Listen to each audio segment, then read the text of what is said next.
Nitin, and today I wanted to make a video with you all sharing about one of the 5 vows that we take as sannyasis, and that one vow is that of Aparigraha. Plainly translated, that vow means it's like a vow of poverty that we take. So basically it means living with minimal possessions or living with minimal things. So I was having a discussion with someone recently. He's been brought up and raised in India, and I was really surprised as to how strongly opinionated he was in his beliefs of how a sannyasi should be living. So I wanted to kind of bust this myth about how is it that we really live. So what is the context behind this vow of living in poverty? So Swamiji shared recently in one of his satsangs about ownership versus possession.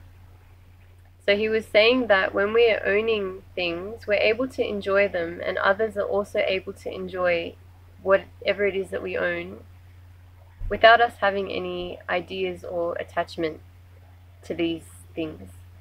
Whereas when we are possessive of something, we're very much attached to this idea of it belonging to us. I and mine is very much involved there.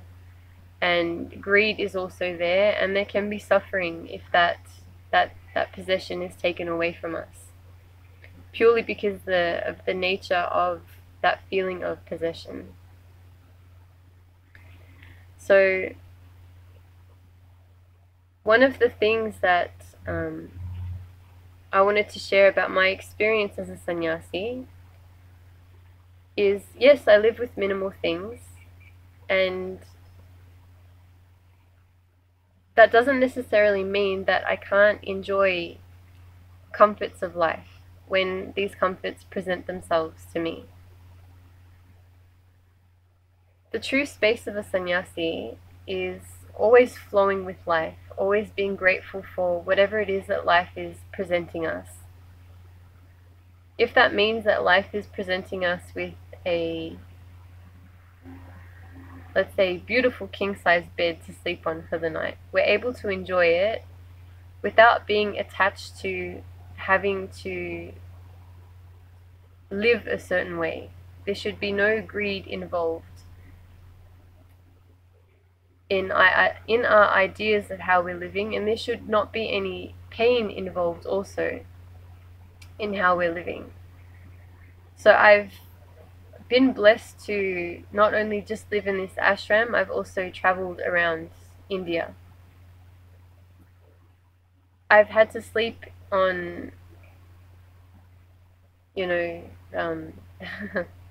basic flooring with like a minimum, bare bones kind of a mat, and just like my blanket rolled up as a pillow to sleep, to rest my head on.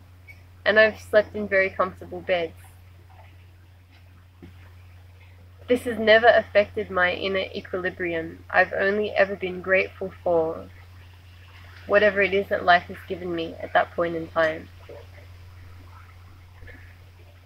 And this is how sannyasis live. Nothing affects our inner equilibrium. Nothing outside of us affects our inner space. We're always in a space of gratitude, and if we're not, if there's some kind of an unconscious cognition or a strong cognition that's presenting itself to us, we're able to quickly identify it, see it for what it is, and move from that space. It'll be a learning for us into expansion.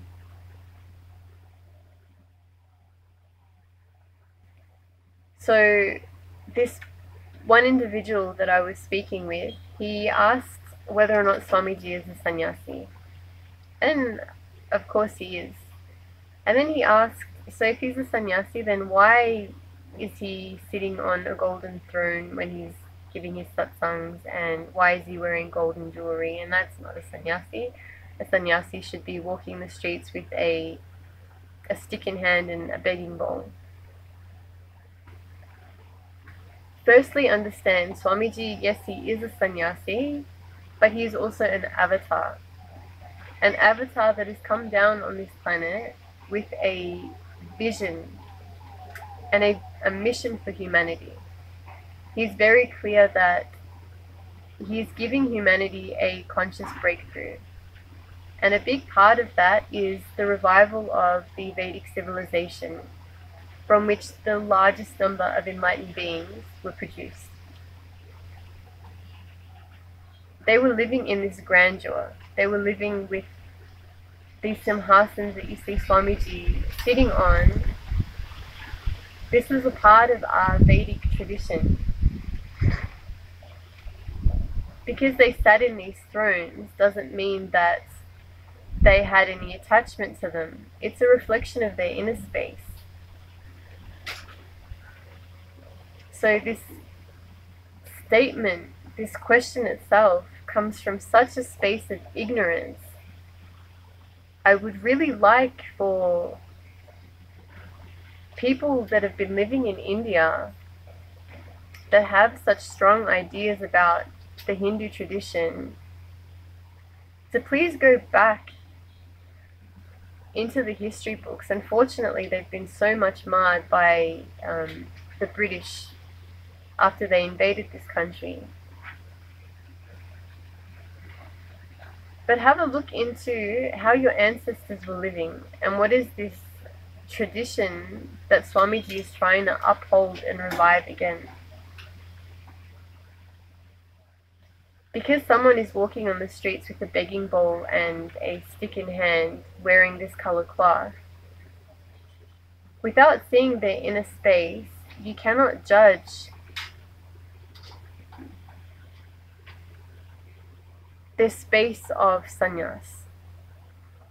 If they're greedy for, or if they have a strong idea themselves, within themselves, of needing to live a certain way, if they have a greed for certain things, then because they're dressed in a particular manner and they're fitting your idea of what a sannyasi represents and looks like, it doesn't necessarily make them more of a sannyasi than me. Because I'm living here in this ashram, and I, let's say, have a comfortable bed to sleep on, that doesn't make me any less of a sannyasi than they are. If anything, if they're harboring greed and attachment for possessions, and I'm abiding in a space that is flowing with life, grateful for whatever life is giving me moment to moment, then that makes me more of a sannyasi, right? So it's very easy to judge by appearances, and it's very easy to miss the context of the life that we're living. So I hope this sheds some light on my experiences and my understanding of sannyas. And if you have any questions or comments, I would love to hear from you. You can comment beneath. And I hope you stay tuned for more of my ramblings and sharing in the future. Thank you so much, Nitin.